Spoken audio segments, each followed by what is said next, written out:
Hello friends, स्वागत आहे तुमचं माझ्या यूट्यूब चॅनलवरती. सोनालीस लाईफ या यूट्यूब चॅनलवरती तुमचं स्वागत आहे.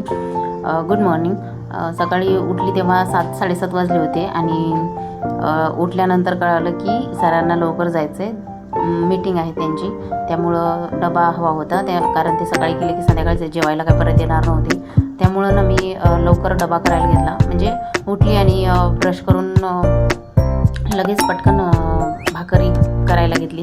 त्यांना ना ती गव्हाची भाकरी खात नाहीत, म्हणजे कधी कधी किंचित खाता. एक ज्वारीची भाकर टाकून घेतली पटकन आणि तेवढ्यात आमचं पार्सल आलं होतं बिग बास्केटवरनं. काही सामान संपलं होतं, तर फळं वगैरे संपली होती म्हणून मग ती बोलवली होती. तर पार्सल आलं. त्यानंतर ना मी सगळं चेक करून घेतलं की सगळं आहे का म्हणून. सगळं व्यवस्थित होतं आणि त्यानंतर मग ते व्यवस्थित फ्रीजमध्ये फळ वगैरे आणि ते सगळं बाजूला ठेवून दिलं. नंतर ना ठेवून दिल्याच्यानंतर त्यांचा डबा वगैरे सगळं करून दिलं होतं आणि मग दूध वगैरे आलं होतं. तर मग दूध तापवायसाठी घेतलं. दूध तापवायला टाकलं कारण लाईट होती आणि मग म्हटलं पटापट इंडक्शनवरचं जे काम आहे ते पटापट करून घेऊया. तर दूध टाकायला टाकलं आणि मग किचन ओटा बघा अशा प्रकारे खूप भरला होता. म्हणजे घाईघाईत सगळं करून दिलं. आपण घाईघाईत जेव्हा सगळे कामं आवडतो ना तेव्हा आई बघत नाही की काय होतं, किती भांडी भरतात, काय पटापट कामं उरकायचं पडलेलं असतं आपल्याला. नंतर ना दूध टाकायला टाकलं आणि भांडी घासण्यासाठी घेतली. किचन ओटा वगैरे साफ वगैरे करून घेतलं मी आणि भांडी वगैरे रॅकात जी रात्री घासलेली होती ती लावून घेतली. नंतर ना जाळी वगैरे रिकामी करून ती भांडी ठेवण्यासाठी घेतली होती आणि नंतर ना मग भांडी घासायला घेतली. आपण भांडी घासत नाही तोपर्यंत ना किचन ओटा साफ झाला वाटत नाही. भांडी वगैरे घासून वगैरे घेतली आणि नंतर ना मग मला असं वाटलं की भांडी घासेपर्यंत लेक्चर करावं. पण काय झालं, माझ्याकडे जे मोबाईल आहे ना त्यामध्ये रेकॉर्डिंग चालू असते, शूटिंग चालू असतं आणि मग त्यामध्ये काय नाहीतर मी भांडे घासताना रोज एक लेक्चर बघायची, शूटिंग करत होती. पण आत्ता जेव्हापासून मी शूटिंग करते, रेकॉर्ड करते व्लॉग, तेव्हापासून ना नाही होत. म्हणून मग मी पटापट भांडी घासून घेतली. असं वाटलं की जाऊ दे आता भांडी घासून घेते आणि नंतरच मग अभ्यास करायला बसते. रोज असं होतं की माझा एक स्लॉट झालेला असतो, म्हणजे एक मराठी ग्रामरचा विषय झालेला असतो. सकाळी उठल्यानंतर ते उठण्याच्या आधी ते उठले की वॉक करायला जातात अर्धा-1 तास. तर ते येईपर्यंत मी एक मराठीचा जे विषय आहे तो माझा वाचून झालेला असतो. मग नंतर ना मी हे कामं करायला चालू करते. पण आज त्यांना लवकर जायचं होतं तर मग ते काही शक्य झालं नाही.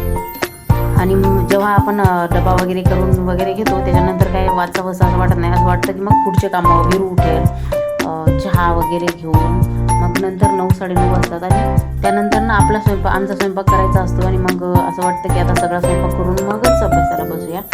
आणि तसं करत करत आपण सगळी कामं आधी करून घेतो. सकाळचा स्लॉट आहे तो तसाच राहतो. आजही तसंच काहीसं झालं होतं. इथे माझी भांडी वगैरे घासून वगैरे झाली, किचन ओटा पुसून वगैरे घेतला मी आणि दूध तापत टाकलेलं होतं. तर मी म्हटलं तोपर्यंत सगळं काही आणि नंतर ना किचन ओटा वगैरे बेसिंग वगैरे घासून वगैरे घेतलं. काय असतं ना, आपण रात्रभर त्यामध्ये भांडी वगैरे टाकून ठेवतो तर ते कसं तरी होतं ना. म्हणून मग सगळं साफ वगैरे करून घेतलं आणि इथे मी विरूला उठवायला आली होती.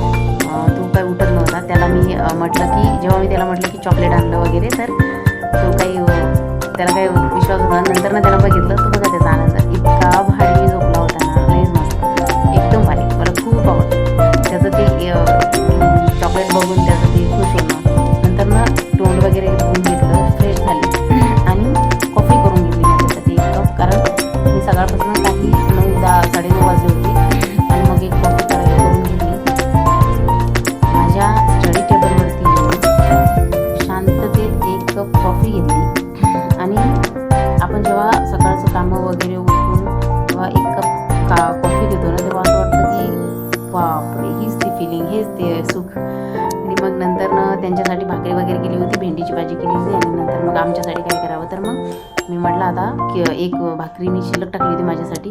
विरू नाही खाणार ज्वारीची भाकरी म्हणून त्याच्यासाठी खिचडी करायला घेतली. मग थोडी खिचडी, ज्वारीची भाकरी आणि भेंडीची भाजी. म्हटलं आमचंही होऊन जातं सगळं. आणि नंतर ना परत स्वयंपाकाला कोण येणार ना, मग परत तेच करत बसण्यापेक्षा एकदाच खिचडी टाकून घेते म्हटलं. आणि नंतर ना मग खिचडी टाकायला घेतली. काय असतं ना की आपण जेव्हा एखादं काम म्हणजे किचनमध्ये आलो की तेच कामं सगळी करून घ्यायची आणि मगच दुसऱ्या कामाला हे करायचं. कारण मध्येच जर आपण अभ्यासाला बसलो तर मग ते लक्षात येत राहतं की आपला अजून अर्धा स्वयंपाक बाकी आहे. विरू उठतो, मग जेवायला मागेल किंवा काय, म्हणून मग ती स्वयंपाक वगैरे झालेला असला की मग आपण शांत. अशा प्रकारे आजचा माझा blog. Please like, share and subscribe.